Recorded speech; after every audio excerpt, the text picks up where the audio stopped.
La journée mondiale sans tabac, l'influence de l'industrie pharmaceutique sur le climat et une grève canine d'un nouveau genre. Nous sommes le vendredi 31 mai, je suis Jeanne, bonjour à tous. Voici votre concentré d'actualité scientifique sélectionné par MaxiScience. La différence entre l'homme des cavernes et nous, c'est le résultat de la science. Et ce n'est pas une opinion, c'est de la science. Notre monde n'est pas si moche. Ce vendredi 31 mai, c'est la journée mondiale sans tabac. L'occasion de rappeler quelques chiffres encourageants, le tabagisme recule de façon historique en France. Sur les 2 dernières années, pas moins de 1,6 million de Français ont réussi à arrêter la cigarette, ce qui correspond à 12% de baisse.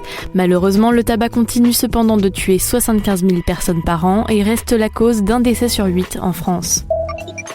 Les amateurs d'astronomie le savent, plusieurs tonnes de météorites tombent chaque année sur notre Terre. Des chercheurs ont fouillé le désert d'Atacama au Chili à la recherche des plus anciens spécimens.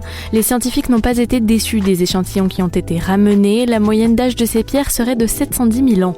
Selon les chercheurs, notre planète aurait été arrosée d'une pluie de météorites constante ces 2 derniers millions d'années.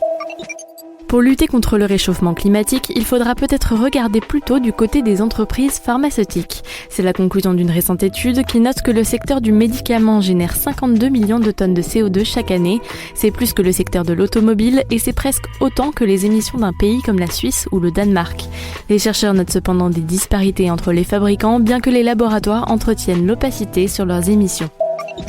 Et pour finir, une histoire qui se termine bien, aux États-Unis, une Rottweiler femelle a échappé de peu à la mort grâce à une opération chirurgicale d'un nouveau genre. L'animal a été gravement brûlé dans un incendie alors que ses maîtres étaient absents. Prénommée Stella, elle a reçu une greffe de peau de poisson. Selon les vétérinaires, ce type de tissu serait particulièrement intéressant parce qu'elle est moins sujette au risque d'infection.